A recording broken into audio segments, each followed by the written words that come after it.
there. This is as big as it gets. Yeah, I mean, if I have to lower myself, yeah. Um, No, it's not a but yeah, problem. I wanted to see it full screen, but if it's not, that's cool. That's cool. okay, okay, okay. And all right, we are live, folks. So this is episode 100. Believe it or not, I can't believe I reached 100. But yeah, and Julius here has been kind enough to offer to interview me, and I think it's very nice of him. I appreciate that. Thank you again for this. Oh no, sir. I'm the one that should thank you because I'm nobody in this community, man. I'm just a kid from Tondo, Bulacan, and Batangas. Who the hell am I? Nobody. I feel And the then I same grew up. thing. Then the rest of my life is here in America, Uh, everywhere in the U.S. well, same here. I'm a student at heart, so I don't consider myself anybody special either. So, um, but if you're watching, tell us where you're watching from. And Julius here has some questions for me. I did get some questions in from 2 or 3 people. So this is going to be, I think this is going to be enjoyable. So, all right, I'm ready. If you're ready. Before we start with the formalities of this particular interview, the main thing that we're going to ask is what is your inspiration for the show?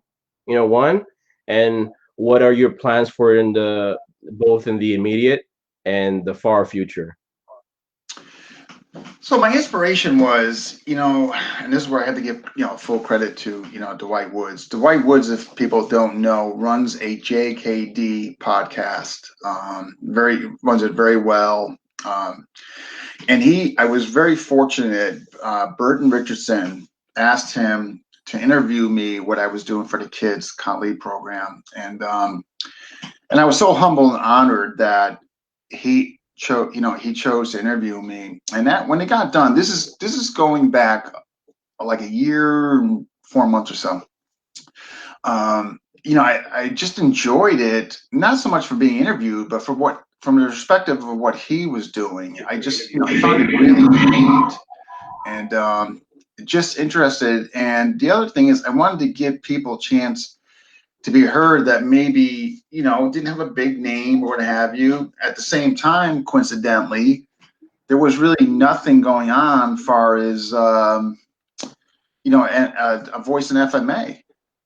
So with all that being said, I kind of figured, wow, this might be a good opportunity to get people to be heard, and all this, give us a voice, and we could collectively talk about things and all that. And so I did go to Dwight Woods because I wanted his blessing. If he didn't, I would have never, because I felt he was a pioneer and he deserved that respect to be asked first, which I did. And he said, go for it. And my first episode was end of October of 2019 and still going. My future goals is I like to get, and it's kind of hard because right now obviously what we got going on as far as COVID, but I would like to get more live oriented where I'm actually in front of the person. That's my goal. More, single interviews, with guests, but I want to get more like, a couple at a time. And I've started doing that already. Also want to get more theme oriented, like somebody to talk about like sparring, somebody to talk about like attribute development, somebody to talk about, stuff like, specific stuff.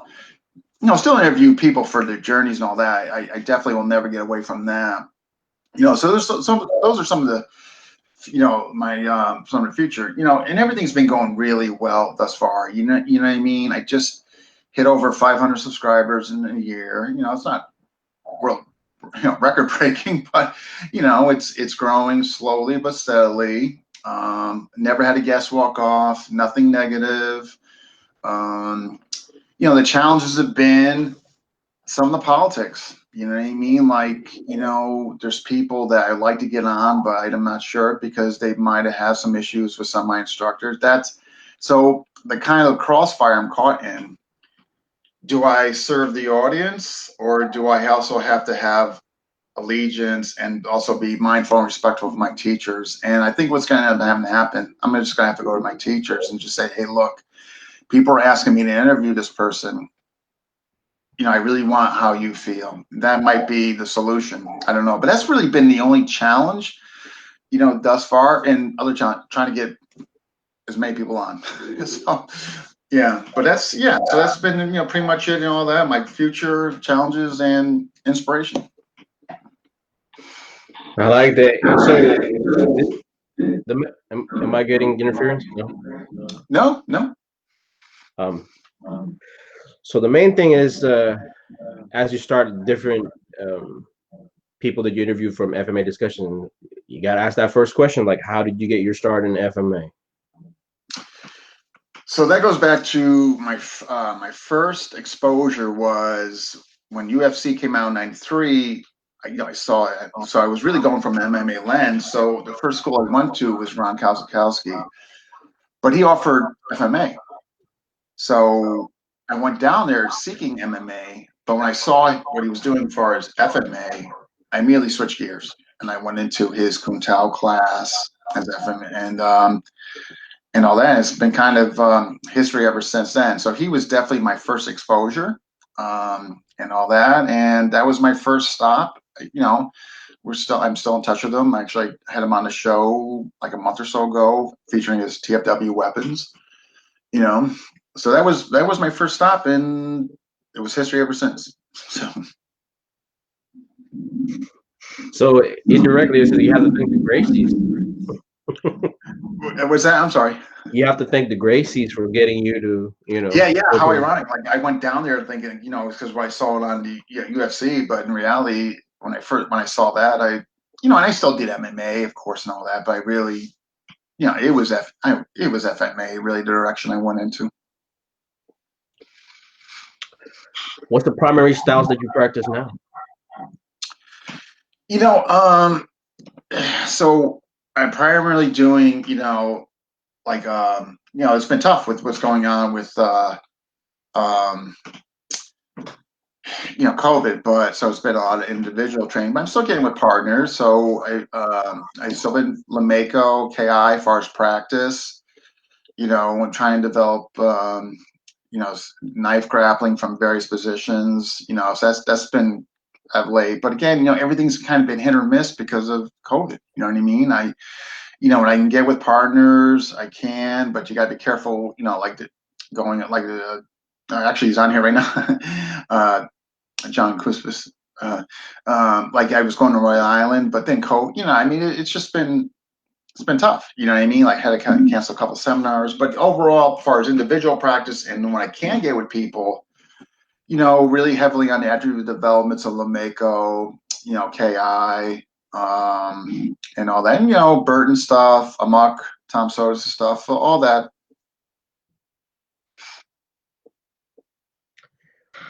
So next one is, what do you know about bladesmith work? Because you were talking about it, behind you could see traditional Filipino weapons of Kozakowski, right? This company. So yeah.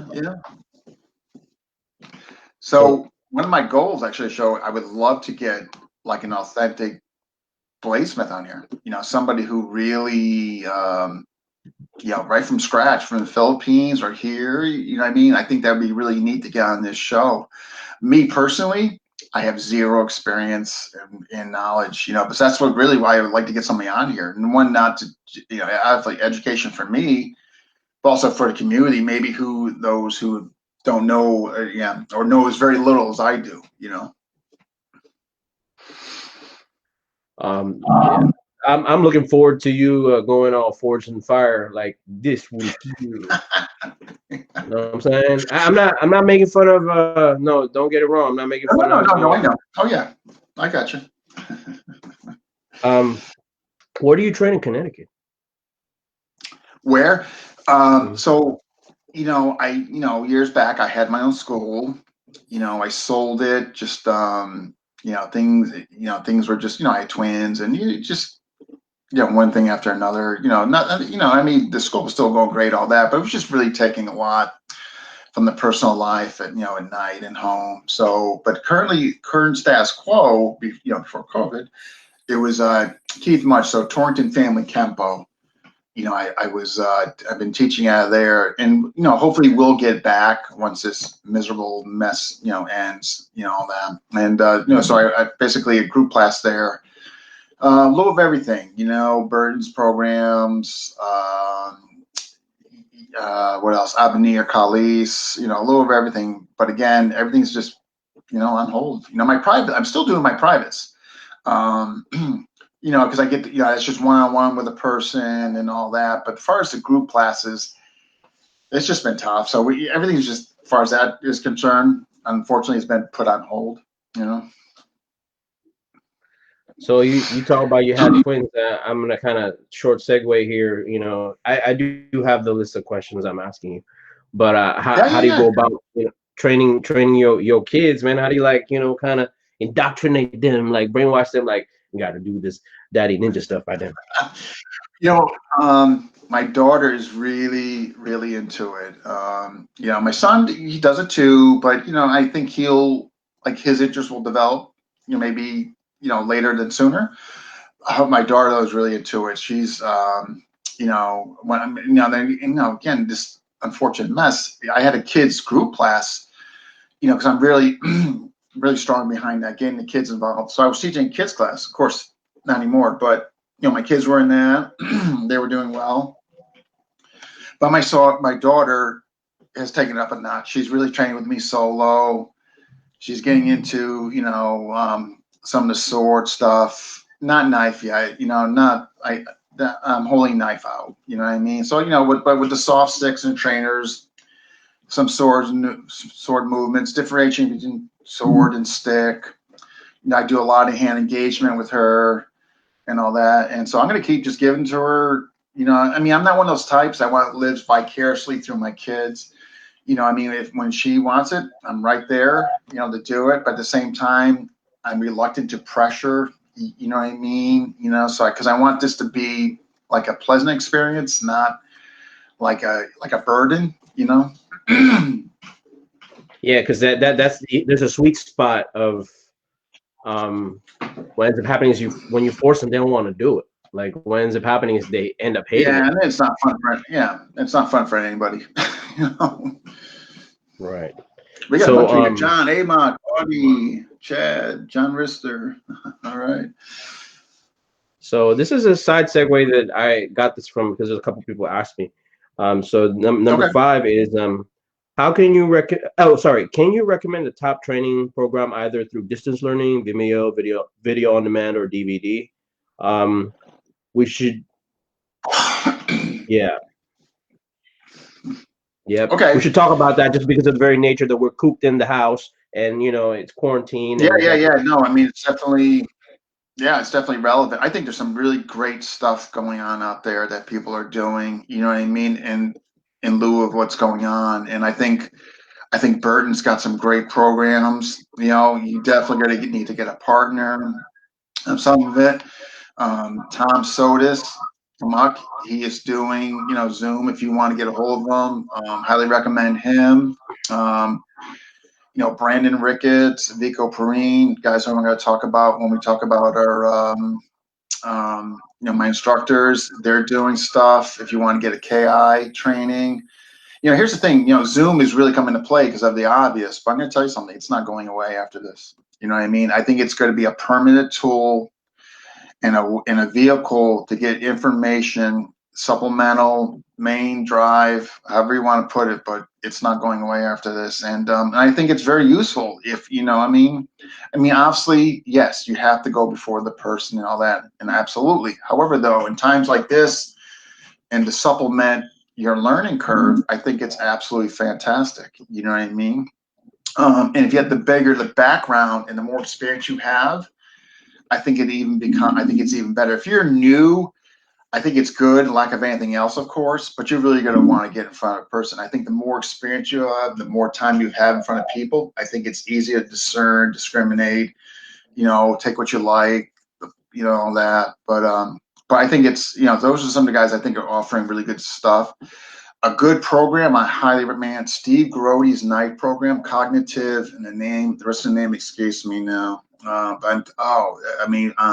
Vimeo.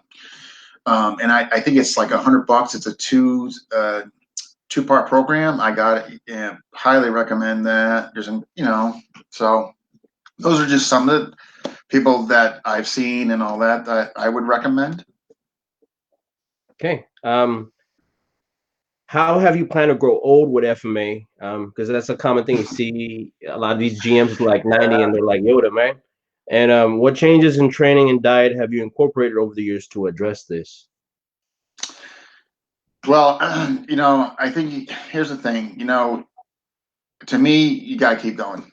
You know what I mean? So you have to be proactive. Like I go to the gym a couple times. Like I've had multiple injuries. Like I've had 9 knee injuries and I had a left hip replacement.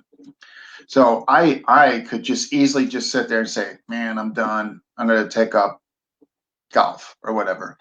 So you have to be proactive. Like you have to whether you're doing supplemental stuff, whether you're in the gym, just, strengthening. If you had injury, which I do for my legs, I have to. It's not even an option. If I want to continue to do this, I have to be in the gym. I do a lot of band work, for resistance training, a lot of solo training, and I'm able to still get with people half my age and do. But again, I've chosen to be very proactive in this and all that. Now, does that mean I'm out there doing double leg takedowns and sprawls?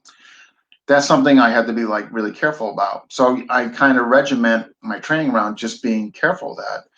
And, with that, as far as diet, I'm definitely going to more lean proteins, good carbs, for endurance, energy, like that, kind of staying away from the really fatty stuff. And of course, the most toxic sugar, you know what I mean? Like really careful of the sugar intake.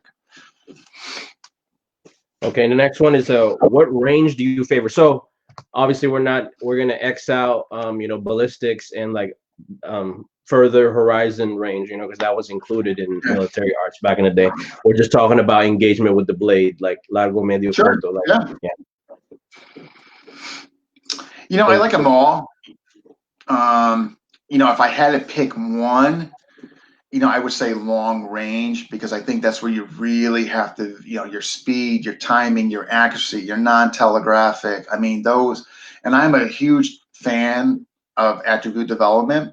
So I would definitely favor the long range. However, you have to know mid range. You got to know that's a blocking range or a deflecting range, close range, hands on. Clinch, depending on the weapon, and I mean, actually I shouldn't say depending on the weapon. That's going to be regardless. If you're put there, you're put there.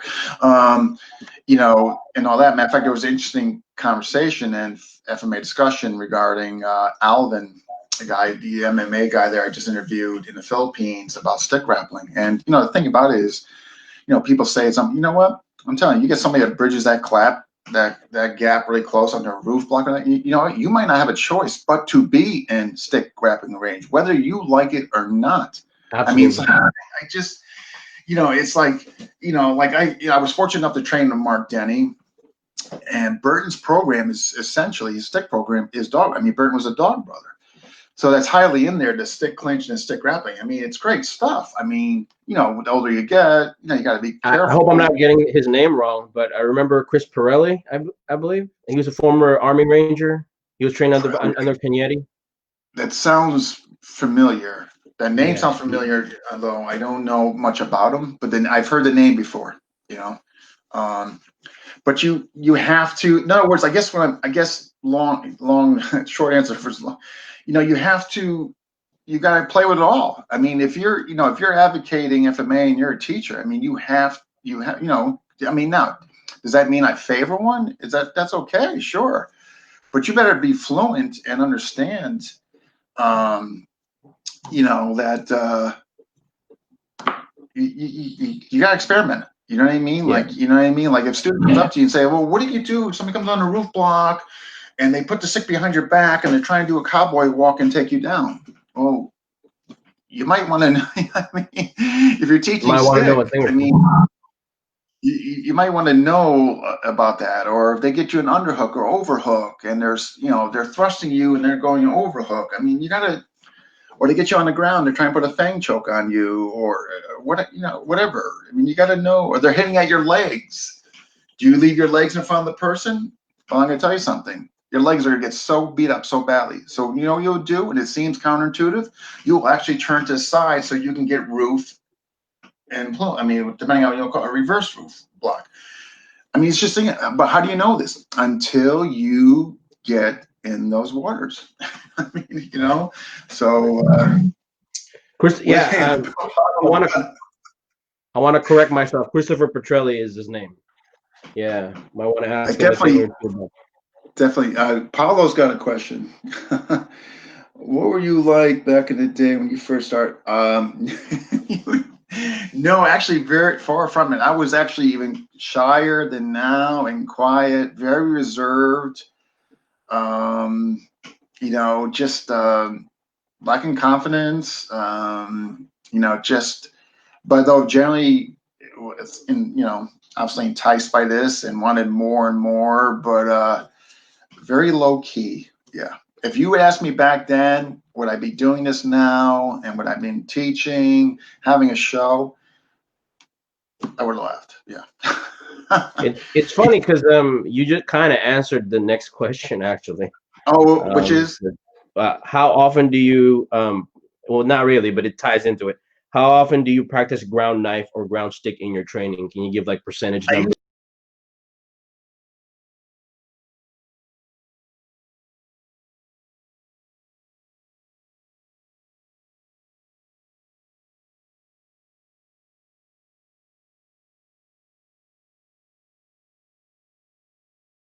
My training partners are not FMA guys.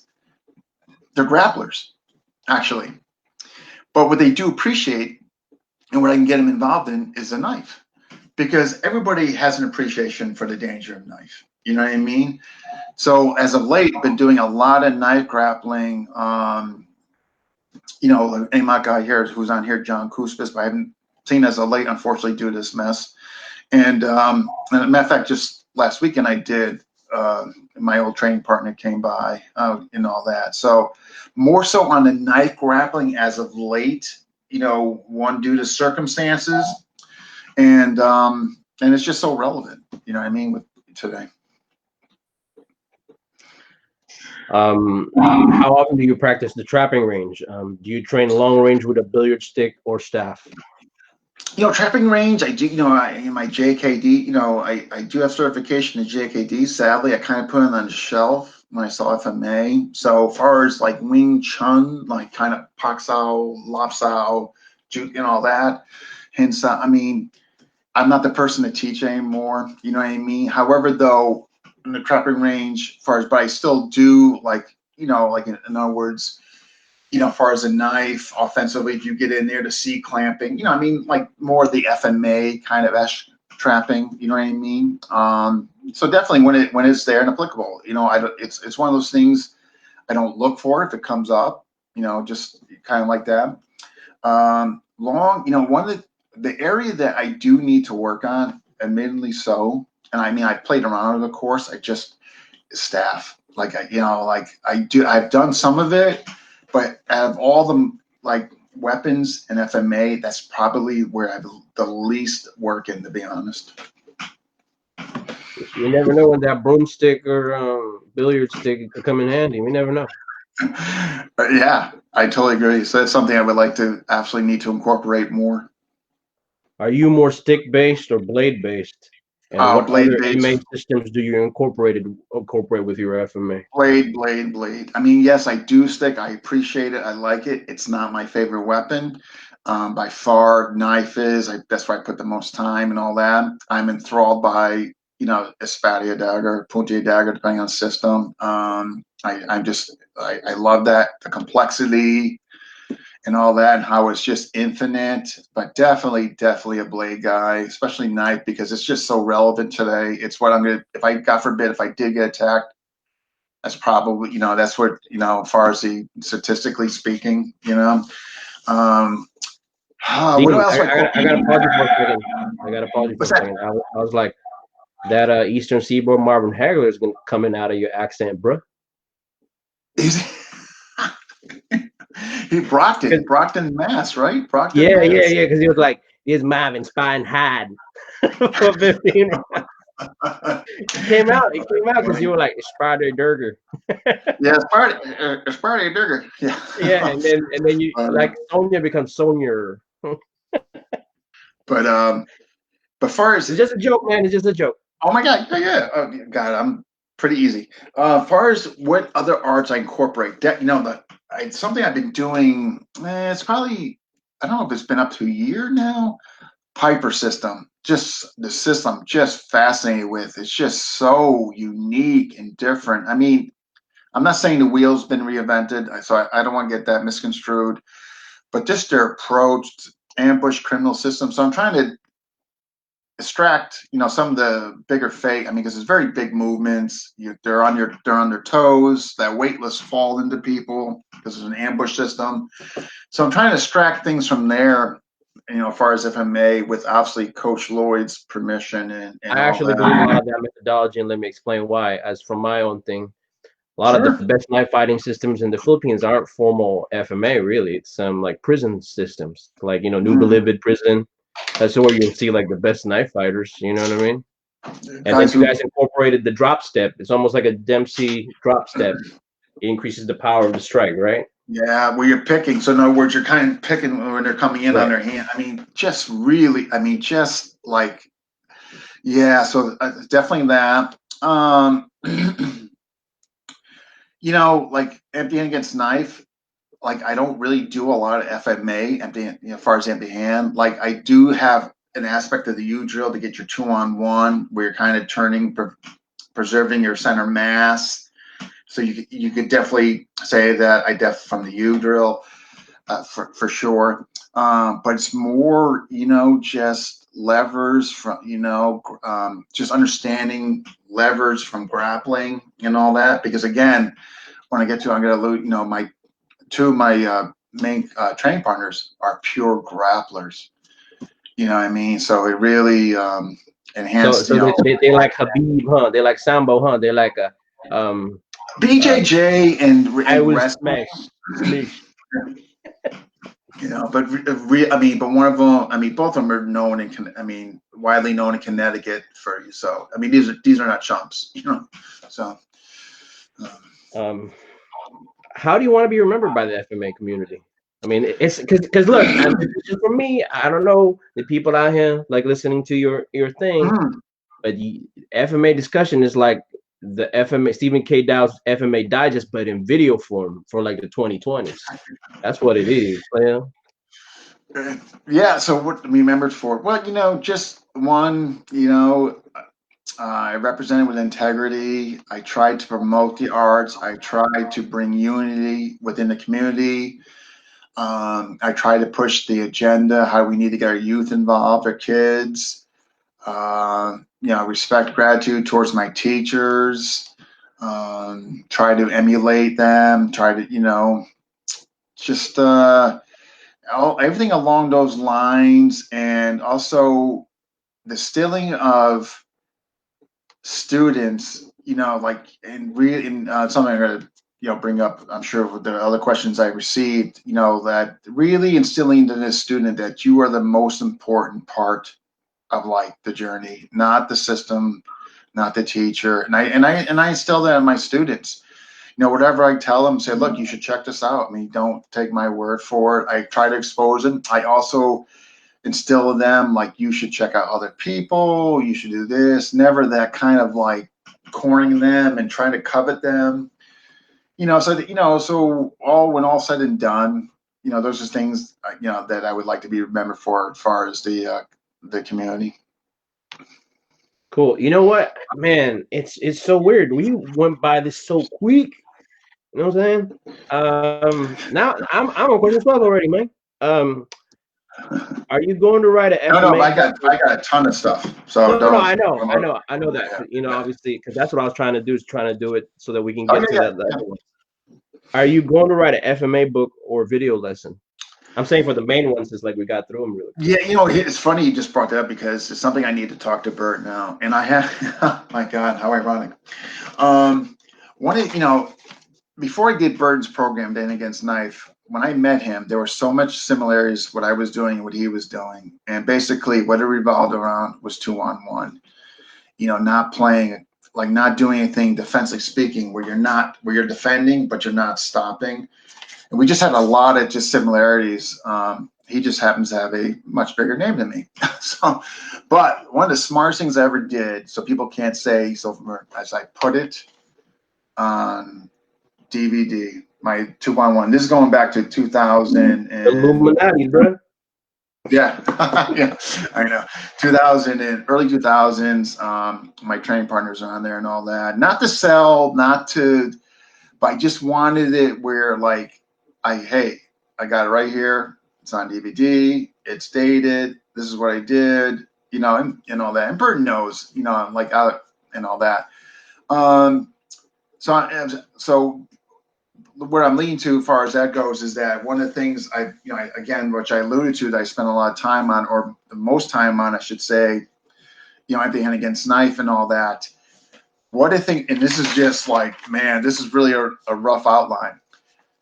But before I go any further, I have to talk to a couple of teachers, Tom Sotis, my MUC teacher, and Burton. And one of the things I'm thinking is empty hand against knife, like a book. Just something like that. But Burton would be such a big component of it, as well as methodology and context from Tom Sotis. So I would need to talk to them first, get their blessings, and hopefully the three of us could maybe do, but I would never do anything without talking to them or getting their blessings. This is the outline. So I have all the chapters. Problem is I can't get picks because it's been tough to get picks because of the obvious situation. Next time I talk to Burton, which is in a couple weeks, every time I talk to him, I don't get to talk to him long, and it's usually like I got like 10 things run by him. And but at any rate, when I talk to him next, I'm going to run that by him. And he's usually been so accommodating to me and encouraging of me. I'm not anticipating a no unless he's got something going already. So, I do have my own personal question about Burton, but sure, I think it's more apt to do the 13th question as one that you wanted to address. I was like, how apt, the unlucky number 13 or whatever. That's the one you wanted to talk about, was what are the challenges of the show, and that one particular thing that you got to talk about, bruh. So the floor is yours. So go ahead. So is this regarding my teachers or the challenges of the show? You said that was the topic that you wanted the most addressed, was like the challenges of the show.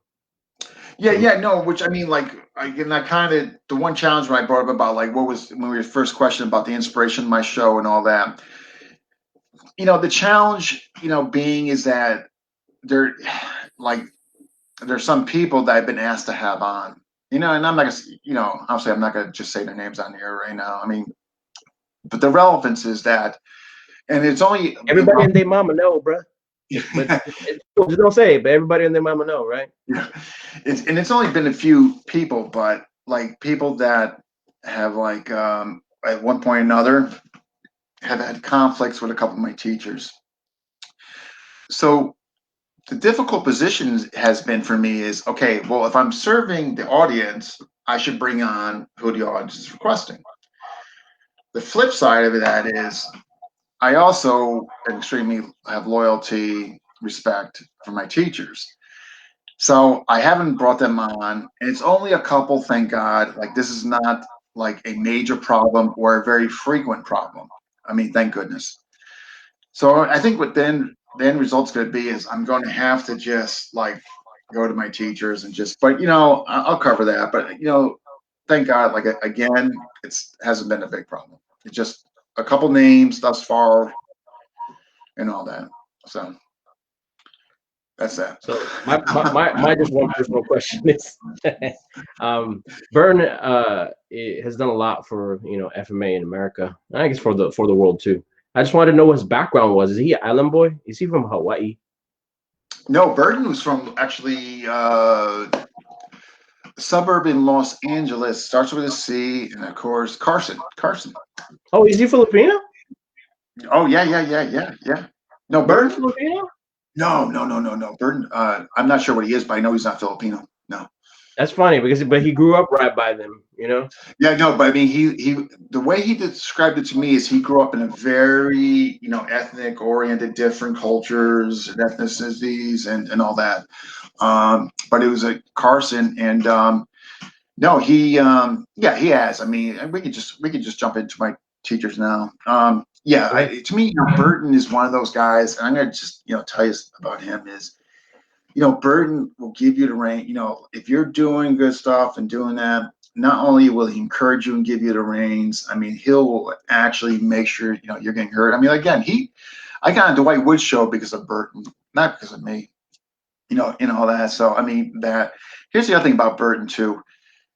He was a science pre-med major in college. His organizational structure, the way he can format programs, is incredible. I mean, just like how he can take a student from level to level, the congruency and no disconnect is some of the best I've seen and most organized, structured, and almost fail-proof unless you just don't put the work in.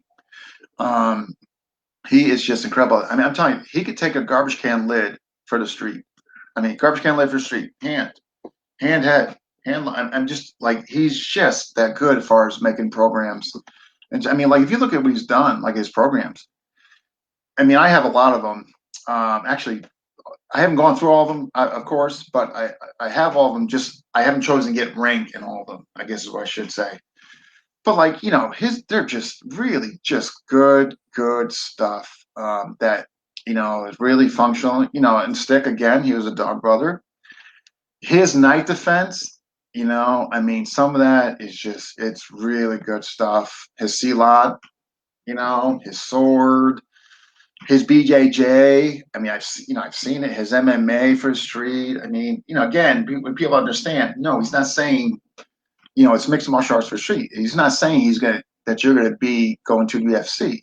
No, so that's where some of the like you have to, context again, coming down to context. He's not saying that the street, not that you're gonna, you do this program and you're gonna be able, go into whatever big challenge or venue or and compete. That's not the case.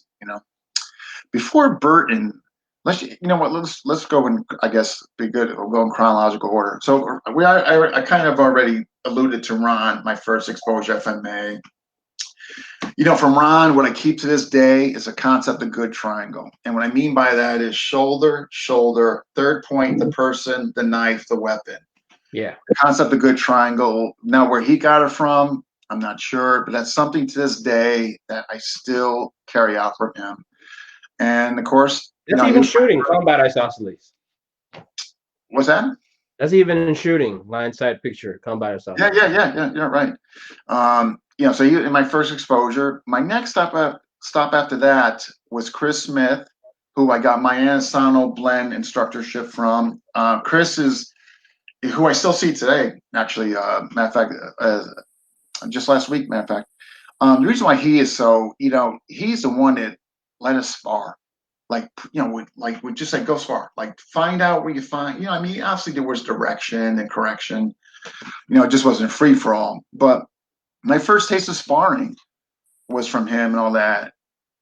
So when I was with him, I caught wind of Seox. And I was at, they say, hey, these guys are coming. They're doing a seminar in Long Island. And somebody was telling me, and it's all knife and this and that. So we went to go check it out. And, in the beginning, not, just a couple of years in, 3 years in or so, and, still immature as far as compare and contrast and all that. I signed up, did it for a couple of years, got some good stuff out of it. But through them, my big venture was, or I really became involved with, was the Atienza brothers through Seox. And that's where I incorporated their stick program for kids. That was my first kids program back in 2002. But it was using the Atienza model, the Action Flex, because you got to remember a few things happened around then. The Action Flex came out around by then, early 2000s.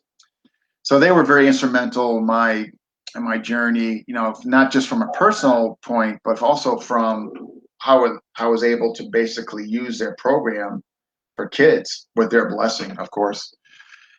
And then after that, several knee injuries and school and I didn't stop being a student. I guess I stopped like getting rank or seeking people out, and not until to Burton 2014, and then Abenir. So the same year, I met I was trying to Marvin Mendoza, who is head of Abenir Calice in USA out of Chicago. Just a wonderful human being. I can't wait to see him again, but you know, have to wait till COVID gets over. But so I started with Abenir, ranked in that Connecticut rep for that. I love their system. I think Bong Abenir, I have such admiration for him. He just leads by example. He gets in there with his guys. I mean, just a great leader by example. Very humble. Just a great addition to our community as far as a teacher is concerned. Then next stop, Amok, Tom Sotis. I always knew about Tom. Just didn't understand him. You know what I mean? Like it was Amok. I knew that obviously it was weapon based, but I didn't know if it was FMA or it was kind of his own creation um, and all that. And luckily, and this is really kind of how we got to Met actually.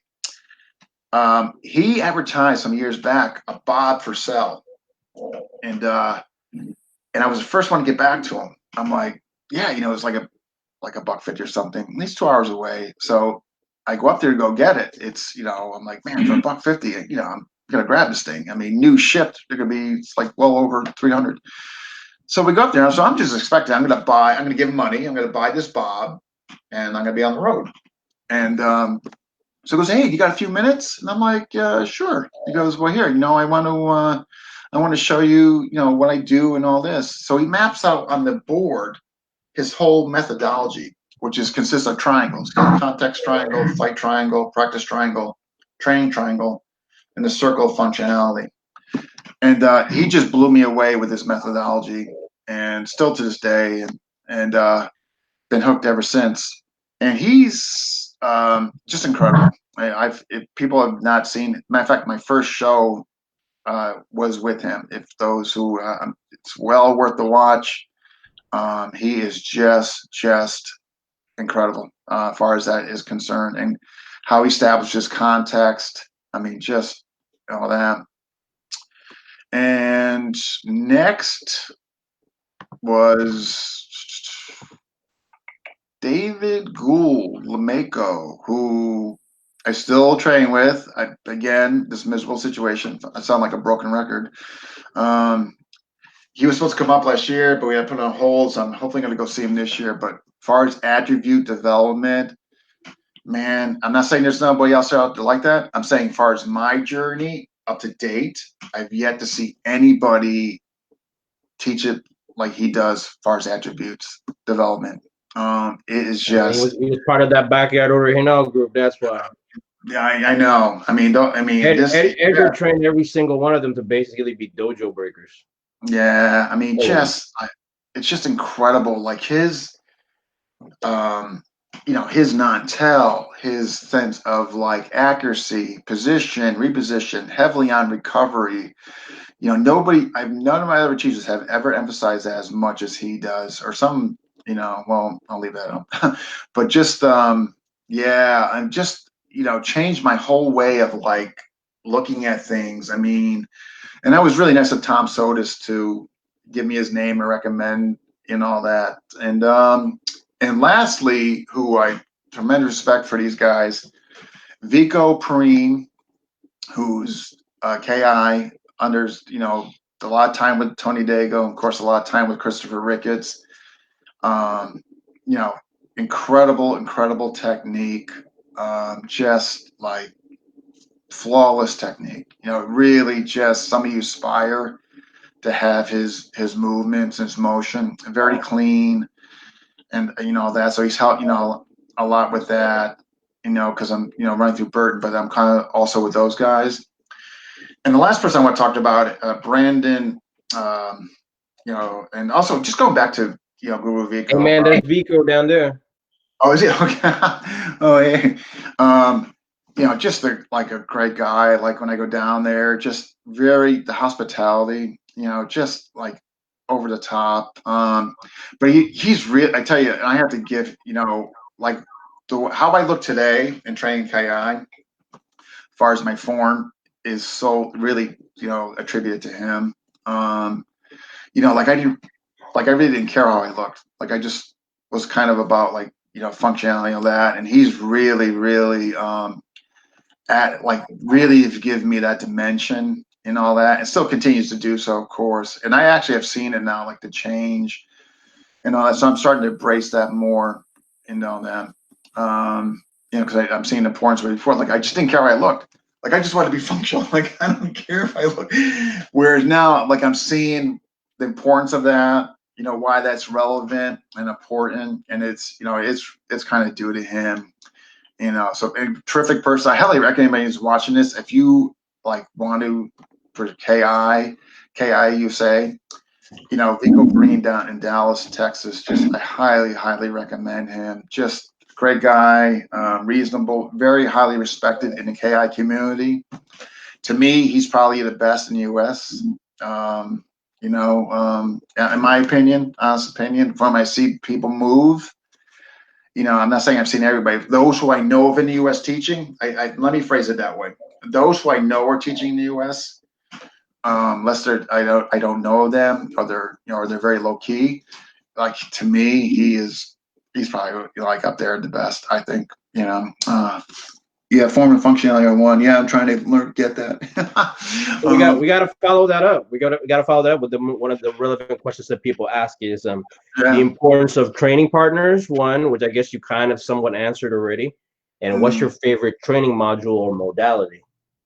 Okay, I just want to I got one last person, Brandon Ricketts, Guru Brandon, and I just want, you know, people to know like about this young fella.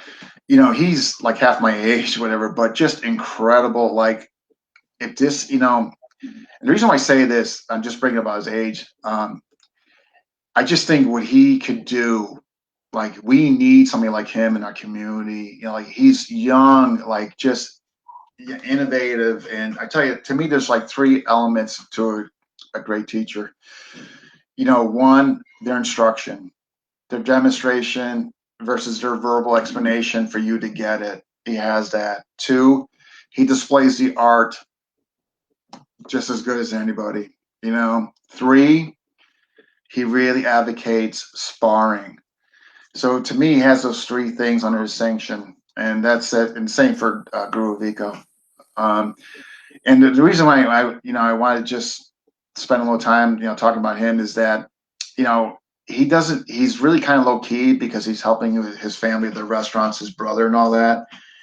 But I tell you, when he turns his direction or energy to really, I think, promoting his system with the help of Guru Vigo, look out, because he's such a fresh breath of fresh air. I mean, just like the way he conducts himself, no arrogance, doesn't get involved in the politics, stays low key. He's just really about like representing his father's system, what have you. And I think the community needs somebody like him, young, inspiring, you know, leads by example. Just somebody I have like tremendous respect for, and I just hope you know, he when he can, you know, with, you know, what he's got really going in his life, that makes more of a social media presence or more just a presence of him. And I think it'll happen. You know, I think so.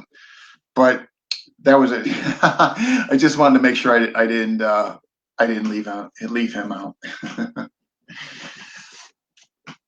So where are we on? Training partners? Yeah, the importance of training partners, and what's your favorite training module or modality? To me, training partners are so like, and I'm going to go through the lens of functionality and not the art, and nothing, and not that the art's not all that, but it's just going to help me further explain why training partners are just so important. To me, like if you are a functionalist or you lean towards that way, or you like developing attributes, To me, training partners are essential because they're going to give you the feedback that you want. Like in other words, let's say you're doing non-telegraphic to the hand, and the person's going to move their hand. Well, they can give you feedback that, hey, I saw your stick dip. I saw your shoulder lean. I mean, so to me, like, that's why training partners are so critical in that regards, for, isolation, sparring or attribute development, I should say, sparring isolations.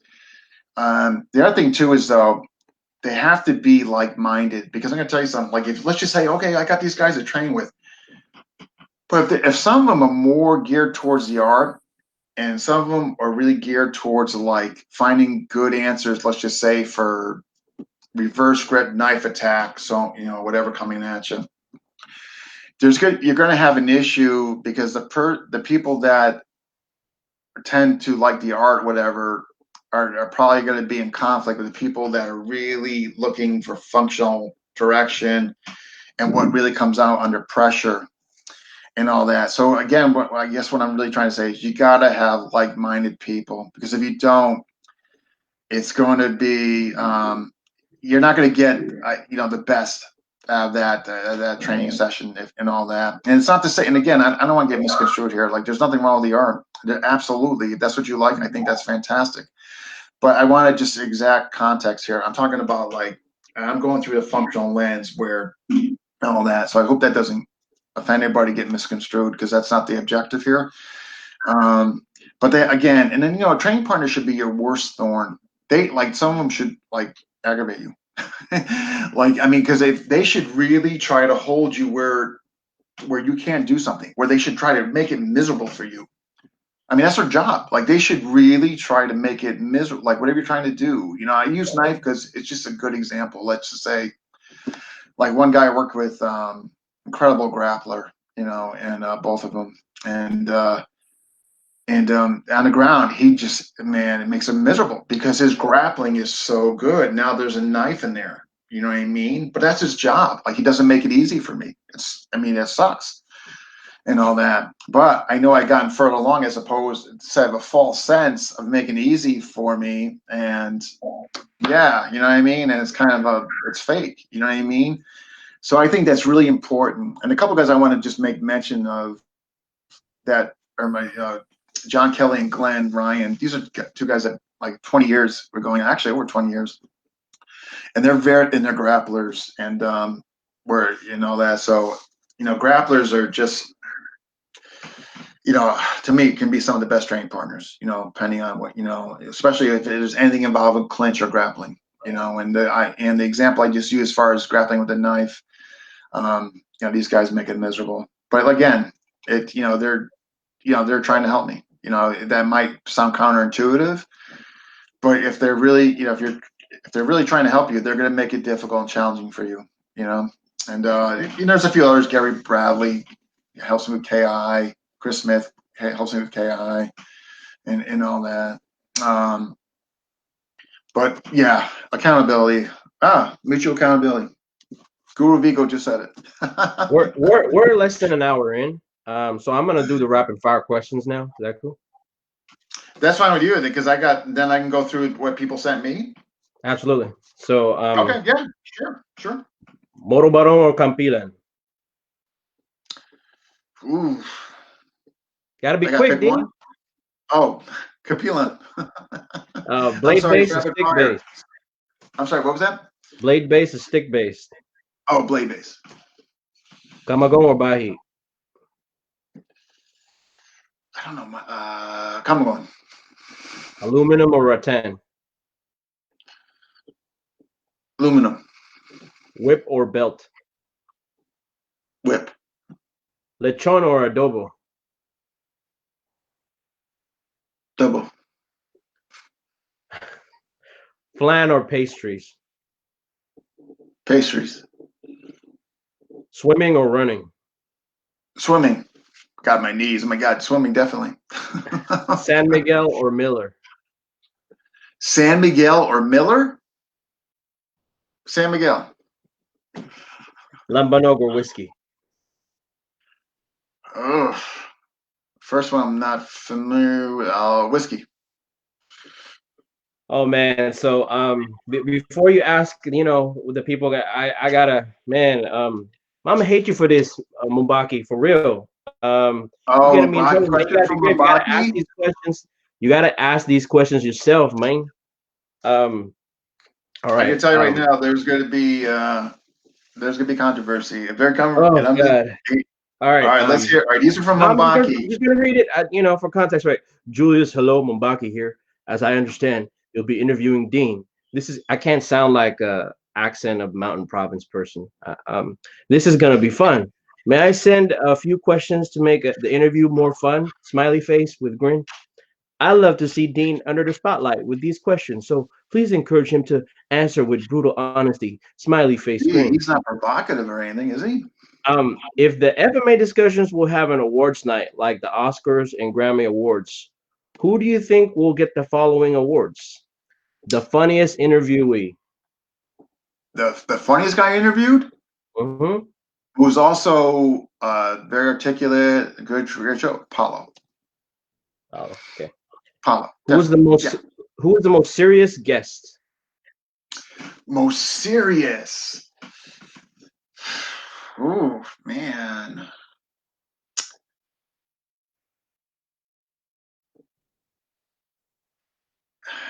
God, most serious. John Bernarski. PTK under Nene Torta. Who is the most controversial guest? Mabaki.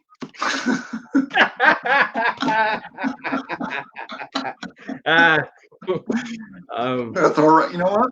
I'm gonna throw it right back in his lap.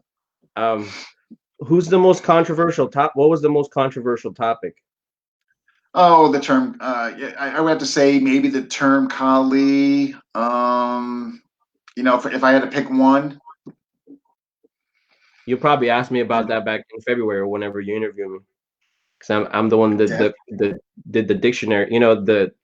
Put the sources from the dictionaries during my post back in September. Be ready. The interview that gained the most viewers. I think it's one or two. The first or second one. So in other words, the first one was Tom Sodas. The second one was Abinir Khalis with Bong Abinir. One of them has like close to 1,000. One of those two, I believe. I hope I'm correct. The interview that you think should have another episode. Ooh, a few of them, and actually, it's got to have David Hines. He's got an old sword collection that people want to see, so he would be second. Who else? Oh, jeez, there's just so many good ones. God Almighty.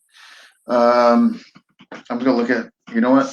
Let me look at my list here. Ones I was good because somebody asked a kind of almost a similar question we did, but second one. I thought Lysandra, the first female I had on, I think she deserves a second. I thought she really did well. Mbaki's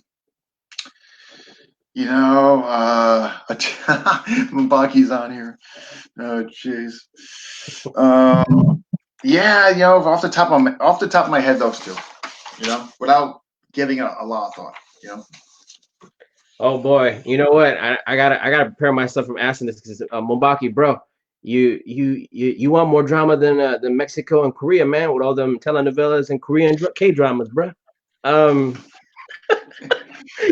for real, this guy wants more drama than Okay. Who are the masters that will never be invited for an interview and why? look at your eye, bro. I can't believe you asked that, man. Actually, I can. Yeah, I mean, it's kind of what I alluded to before, that rock and hard place. And Paulo said something interesting. It is my show. Yeah. I mean, at the end of the day, obviously, I have the decision.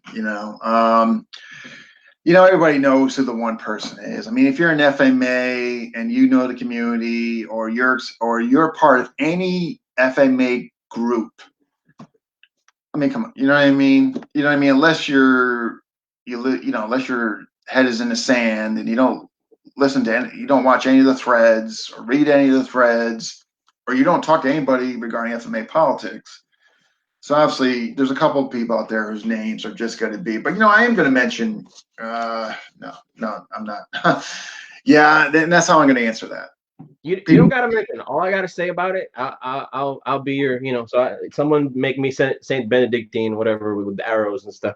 I do want to be like a fly on the wall during the late 70s to maybe like mid 80s during that seminar circuit of like Oh my God, New York group. Marinas, Love. Neriotica, the Yogahe, because I want to know how Edmund, politics went down back then. Tom You know what I'm saying? Bivio. Oh yeah, and I know all of them. I know a lot of it, and but you can't, you can't just start. Yeah. Yeah, but it would have been fun, right? It'd be like a telenovela, man. It'd be like a K-drama, man. It would be funny. Yeah. So that's all for my questions, sir. So Okay, all right. Well, I got something from. Mind you, that's not my questions. This is questions that people sent me, so it's not me. Yeah, and I got some from Elric, John, and there's one from Andrew. I hope I didn't miss anybody else's. Let me just think. Andrew says, "What system would you like to train other than Illustration?" Yeah, I would like to, if and whenever I get done with certain people, all that, I definitely would like maybe to go deeper into compo by itself, as far as FMA is concerned.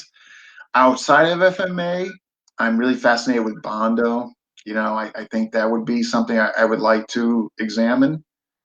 So one FMA, the compo, outside FMA, probably Bondo. I just want to make sure I'm not missing any. Man, I try to pay attention on the side here. I think it's great that you use it. Yeah. What's an ambush system like? Are you training against ambushes or the ambush? Yeah, it's against it. And not to ambush, no. Well, not this guy anyhow, Raul. The Piper system is definitely an ambush system. It's a criminal system that came out of South Africa. The number games is 26 to 27 to 28s. Just not nice stuff. I'm fascinated by it just because how to defend against it, not because I want to, obviously know more ways to kill people or ambush people or teach that for any, obviously. But more or less, I'm just really intrigued how we defend against the 2-on-1 because they do a lot of tucks. And yeah, again though, criminal system. All right, I'm going to get to my questions. All right, this is a question from John, and he asked, who were your FMA idols? Yeah, I mean, Illustrissimo. When I got Mark Wiley's book, that guy immediately captivated me. I don't know why, it just was immediate. And Edgar, it's so ironic back then, and I'm talking like '97 when Mark Wiley came out with Filipino martial arts culture. Those two, and I'll tell you why. One, Illustrissimo, just reading about him, I just knew there was something special about him, even though I couldn't articulate it then and didn't understand the system and all then. I just knew I just wanted it. Edgar, because at that time I was heavily into JKD, and Edgar was like the Bruce Lee of FMA. The way he took these systems, put them together, I just thought it was genius, and it so resonated with me with JKD. So those two, really,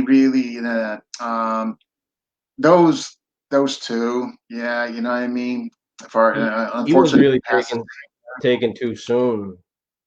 both of them, and ironically, they both died the same year. 97. Yeah.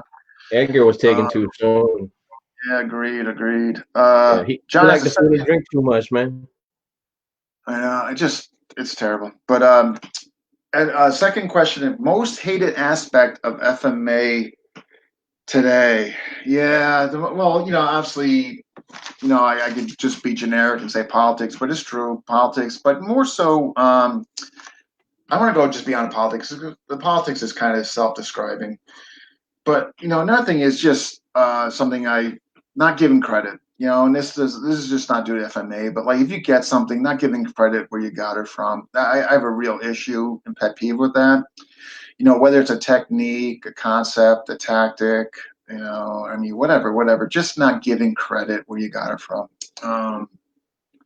Really bothers me because you never know how long that person might have worked to do that or how much time they put into it. And yeah, I just that really bothers me. And passive aggressive behavior, like you know, it's funny. I tell my students here, you know, you don't need to be a psychologist to see what goes on at Facebook. You can see right on there human behavior right here at its finest. You know, and just that passive aggressive behavior some people demonstrate against one another in our groups and all that. It's just there's just no need for it. But again, it's so easy to detect, you know, and all that. And yeah, so yeah, I mean, as far as hated or pet peeves, not giving credit. Also, over just you know, obviously ego, but I'm gonna get a little more detail. Like my pet peeve, like there's some people, I get so many messages like during the week for the show coming on, what have you, or you know, going back and forth trying to plan a show and all that. And a couple guys will send me like their whole like their whole resume. I mean, just overboard. And what's ironic is I'm not friends with them, which you know that's okay because I can't be friends with everybody on here, or you might just not know them. But I go to check them out. They're not even part of the group. They just kind of heard it. They've never showed any interest in watching an episode. Now, if you're not on Facebook or you're very low key, like Eric Nouse is very low key. So Eric Nouse wouldn't be a good example of that because he doesn't post. He's very low key and all that. But some of these people they post a lot and a lot. So it's like that kind of self-serving. That'd be on the lower end of the spectrum. The bigger is politics, not giving credit, passive aggressive. This would be the lowest of that, but just something, you know, since he asked. Okay. Next, these are from Elric. Elric. All right. So Elric is asking opinions that shifted from now. What opinions have shifted from your first start in FMA till now?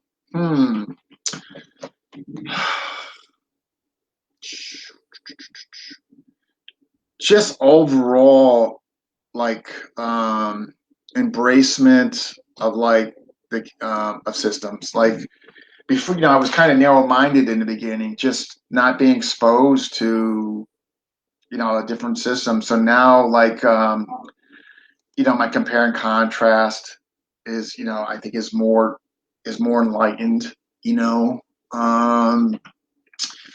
what else? Seeing the negativity, you know, and like in the beginning, I thought like it was a wonderful, happy place, FMA, until I got into SEAC Tienzes and the whole thing with PTK, and I got my first dose of reality. You know what I mean? Like what this community can be like, you know? So now, like, not, you know, so not just knowing that this unfortunately is part of our community, not being really surprised by it, knowing it's there. Um, there. What else? What do you enjoy the most? Yeah, but Dean, that's part of being human, though. Yeah, no, it is. Yeah, absolutely. We can. This kind of ties in. Which FMA system do you enjoy?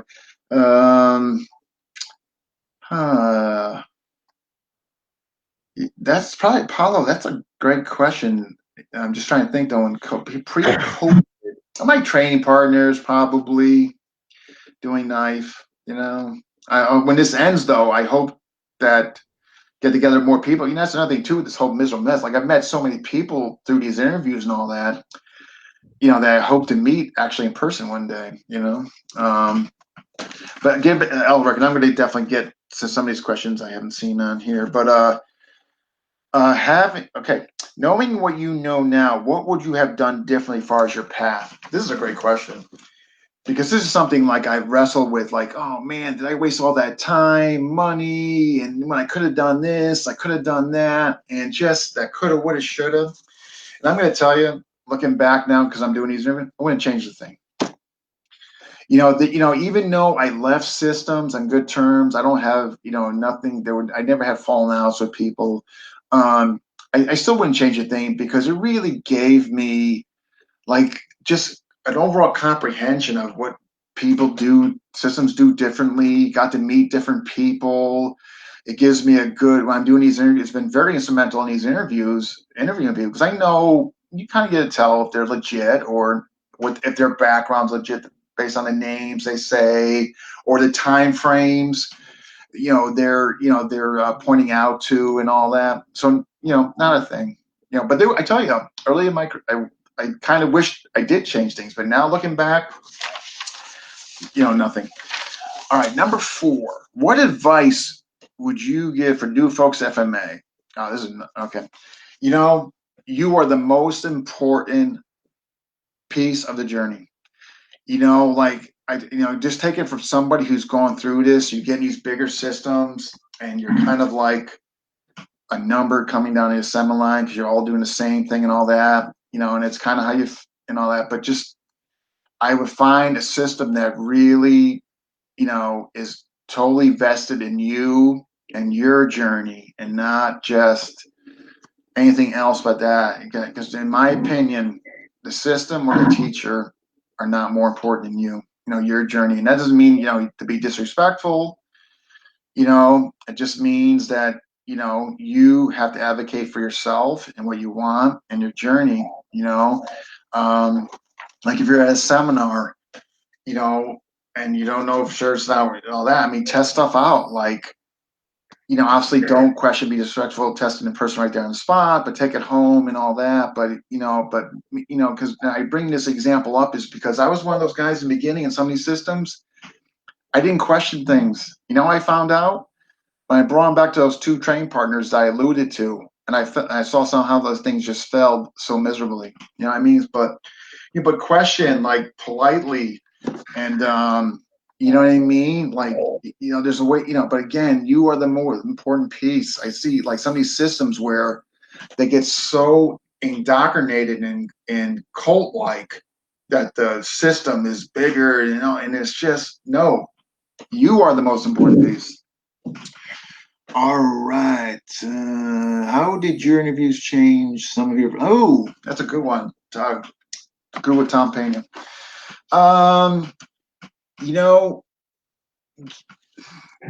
More open-minded to like other systems and what they do and all that, because if I had to do all these interviews and all that, I probably would have still been in my box of like, I gotta get KI one day, I have to get KI one day, and they'll make all that.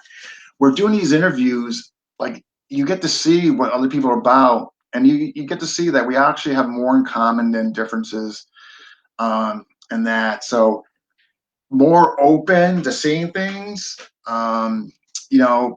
being more vested into hearing from other people, even to cross train with them, even though maybe that's not a system I would actually pursue from beginning to end. Is that's really what's changed, my perspective on that, that what comes to mind right now. Who's the most underrated but super awesome FMA instructor? Underrated. He's not well known because he's not on social media. To me, David Gould, man. That guy to me is just, yeah, I don't know what else I can say about him. As far as attribute development, that guy is just amazing. I mean, he's known, but on social media, he doesn't post. He's kind of really low key. There is some YouTube video. There's some YouTube videos, like maybe like 6 of them about on him. They're some 10 years old, and he's refined since then. I would have to say him, and underrated, and that's probably, I would say underrated / not as known, but that. But to me, yeah, super. And Vico Perrine on here, Guru Vico Perrine, also. He's somebody that just kind of like he'll put like a couple. He's done a couple in the last months, showcases stuff in the parks, and again, just flawless form. Something I try to emulate. um, but yeah, I would say Vico Perrine. I mean, known in the KI community, but not really known. I don't think outside the KI community. You know what I mean? But really, yeah, I think underrated. You know.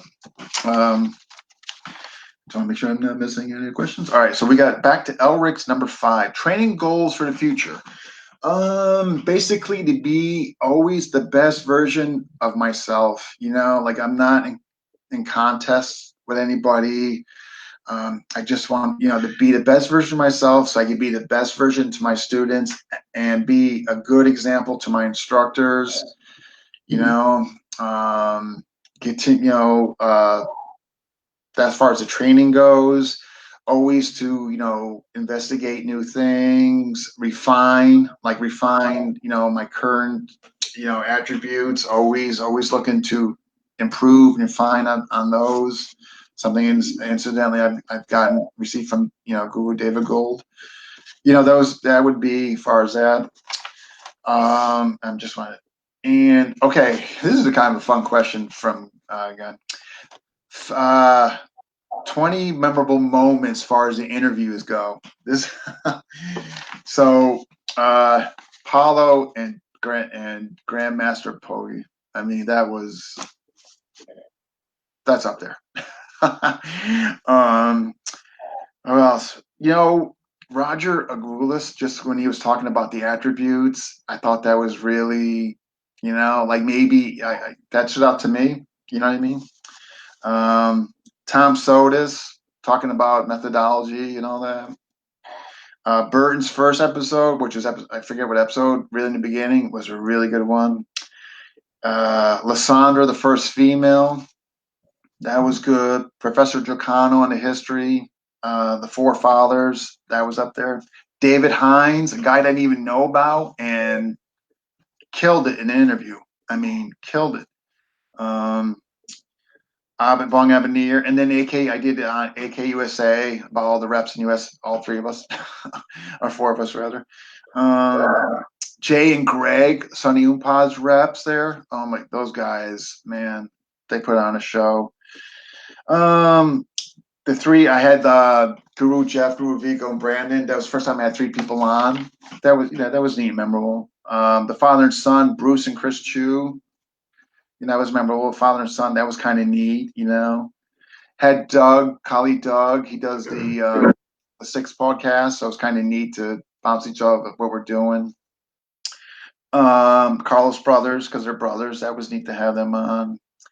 And Ray Galang, man. Ray Galang, to me, has the quote of the century, on his interview. And basically, and I think it went to something to the effect of learn the fundamentals, practice the fundamentals, experience the fundamentals. Just like, blew it away with that quote. Everybody was just, so that was what, like, some of the most memorable, Tom Pena, going over his, I really appreciated how he deals with knife, like just not. Can I pause you for a second? How often was it 2 interviews that you had Ray here, or just 1?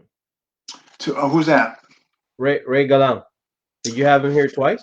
No, it was twice. Yeah, part 1 and part 2. But part 1, man, he dropped that quote, and people were just like, yeah. So, I'll get back Tom Pena. The way he handles knife. Like I appreciate anybody that really deals with knife like that. You know what I mean? You're a fan of my club. And Yuli Romo. There's just something endearing about him. I have to admit.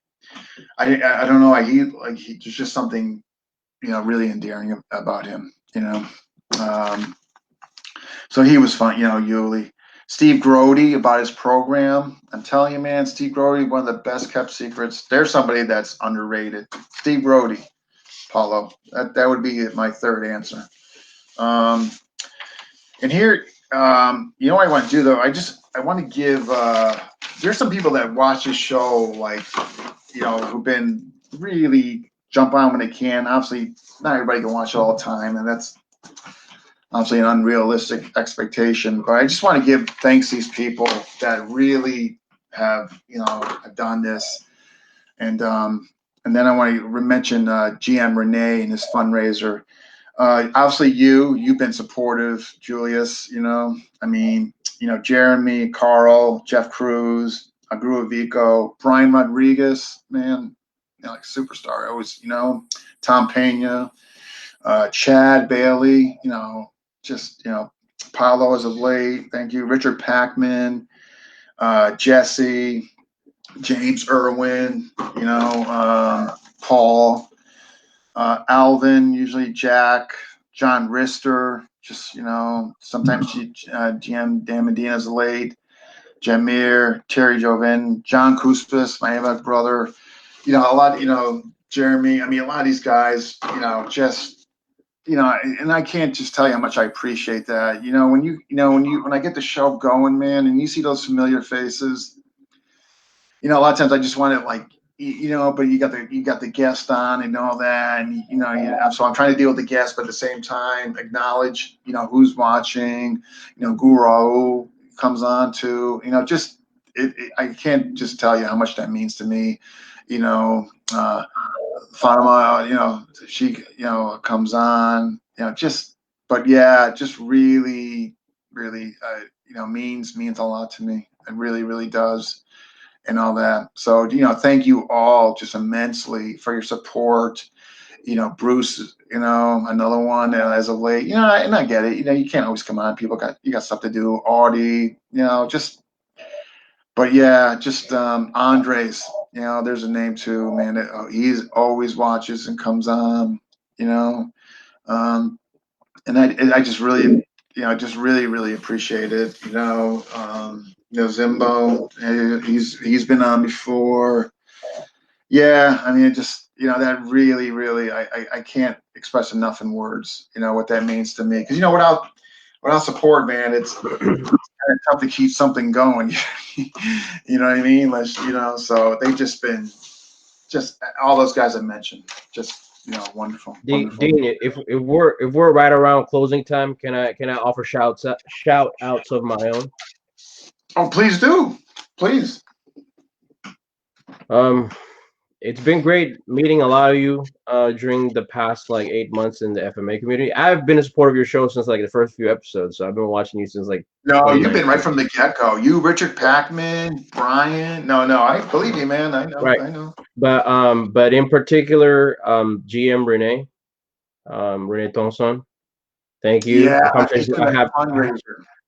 Yes, the conversations I have with Elric and Paulo, and I have narcolepsy. Hi, we're from the same place. I don't want to mention his name but in particular for FMA, I have to thank the three places that taught me the blade, which is Malolos Bulacan, which is a legacy of Placido Yambao.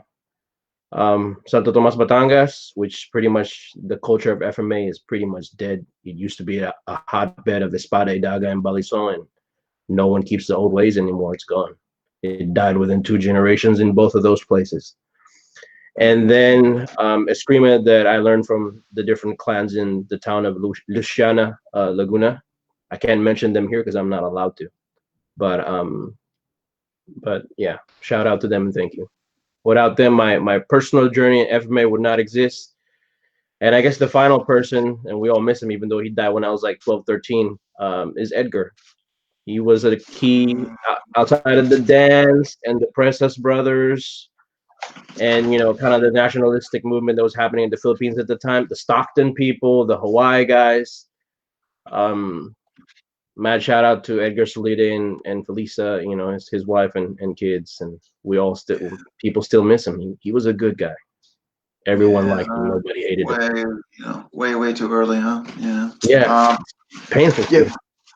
Those are watching. I just I know it's terrible. I want to mention GM Renee is doing this fundraiser where I just think it's fantastic. One of the things I really try to push is getting our youth involved. If you guys have watched my interviews, you've heard me mention this before. without the youth, I think some of these systems are going to die out. You know what I mean? Oh, Dean Larson, man, here's another guy who's always come check. Um, so and what GM Renee is doing is he's taking donations to buy the kids gear over there and stuff. Anything is helpful. I just think it's a great thing. I think it should get started over there, and hopefully from there the model will travel out, but it should start over there. I'm glad it is, and but they're really doing a lot for these kids. Also, they do some really good stuff for older masters that get sick and all that. I mean, just they really do some wonderful, wonderful things. But this donation, like I just mentioned, I'll post a link here. But really getting the kids gear and all that, and they got quite a big group going. He messaged me, and it's just a fantastic cause. I've said this a lot. Without getting our kids involved, particularly over here, man. I think it's gonna be tough to keep some of these systems going. And Apollo actually is behind this too. And it actually, oh, thank you, Paulo. Actually, if those who are interested, I mean, Paulo has the information. Thank you for that. But a great cause, really. Again, anything you can donate. I mean, it's helpful. It's buying the kids gear. So I just think it's something really terrific what they're doing. And I got to thank you. I really, and Brian Rodriguez has also been very instrumental in this. Actually, told me about it. I got to thank you. I appreciate you so much for doing this. This is fantastic. You can interview me whenever you want. No, February. February. Are you going to be bringing? Is there going to be like a bunch of Wu-Tang stuff in the background, or what's? No, man. I just do that to not have people take me seriously. No, I know, but it'd be kind of funny though. Like I bring you on, and in the background, there's a big like you got a big Wu-Tang thing back there, like break your neck or Take your neck. Nah. Maybe I like photos of like Freddie Roach and the Wild Card Gym and some of those training. Yeah. Oh, the early era of No Limits. Remember? Do you know that MMA gym, No Limits gym? During the the early Quinn and Rampage Jackson days of Pride. I don't know if you remember that. I definitely remember Rampage Jackson days of Pride. Absolutely. Maybe I could have some of those, posted over here. Oh yeah. Early 2000s, late 90s. Yeah. Yeah. The golden age of MMA. But yeah, but I just again, I really appreciate you doing this. I mean, obviously, you could have done other things that taking time out of your day to interview me. So I really appreciate it. You gotta cross swords one of these days, man. Once this is all done. I know. No, I know. There's so many people. I tell you, one of the things from these, like again, like what I alluded to, and it's like I had no idea where this is going to go. Like I didn't know, like I would actually meet people that would really want to meet in person, and like add these interviews. This is how I met Guru Vico. Like if I didn't do these interviews, I don't know if I would ever met him or trained with him or. Yeah, we should roll, man. We should roll. You do your BJJ, I do my Sambo and my catch as can. Yeah, definitely. I have to definitely do that. Yeah, that'd be fun. That'd be wonderful. Yeah, I know. I know that's the thing. There's so many people like I want to meet, and but right now with this, we basically live in a Stephen King movie, man. I know. It's got to end though, man. How much longer can we go? I'm so stir crazy because it's like I used to be like an anime character running like ultras and stuff. Like you're like an RPG character leveling up, seeing like beautiful scenery, and that you can't do that. I know. I know. This needs to end. It just needs to. I'm just hoping. I don't know what. I mean, late spring. We're at 90 minutes now, so it's been great. All up on you when you want to call it, sir. Yeah. No. This is great. Again, I want to thank you. I want to thank. Oh, so thank you everybody who submitted questions, even Mambaki. Dude, I'm telling you, man. I got an automatic death sentence on the street now. I know, Doc, huh? you getting me in trouble, man. You like more drama than Koreans and Mexicans, man. I know. God damn.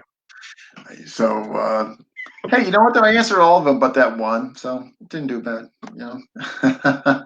So, hey, folks, those of you, I'm leaving for Florida this weekend, and it will be gone to the 6th, I believe, which is a first weekend. I'm coming back, so I'm going to reveal the February's guest list pretty soon, and I'm going to try to do some interviews when I'm down there. Like I'm going to try Chad Bailey, Chris Chu, Bruce, Brom, Frank, and all that. I'm going to try to, and where else, wants to be interviewed down there. And I'm, pretty much going to be down there. So I figure I would try to get a few in. So if you know people down there or you're in Florida, let me know. I'll be in Miami, and I'm going to, going up to Orlando one day and all that. But again, hopefully, those people I mentioned, I'm going to see, and whoever else is down there for that matter. But the February's list, yeah, I'm going to. So that'll be sooner than normally, and all that. But again, I want to thank all those who submitted questions. Thank you. Thank you for the comments and all that. Hopefully I keep this going for all of us, and as long as the audience is there and the enthusiasm is there and support's there, and I'll keep going. So, all right, man. I want to thank you so much, Julius. We got to stay in touch. No, thank you, sir. Thank you. Yeah. All right. Don't be a stranger anymore, though. All right. So that was episode 100. Thank you all who watched. I greatly appreciate it. And again, look, I'm not sure who's going to be episode 101. I got to figure out if I'm doing that before I leave, or I'm going to do that if while I'm in Florida. So I'll have to make that decision. And yeah, those of you can, man, it's just that's such a great thing that would for Jam Renee. If you could donate, it's just such a great cause, and all that. Hopefully that'll be the model there, and it'll kind of spread westward is what I'm hoping, and all that. But they're doing some great things. All right, all, thank you, and I will see you next time.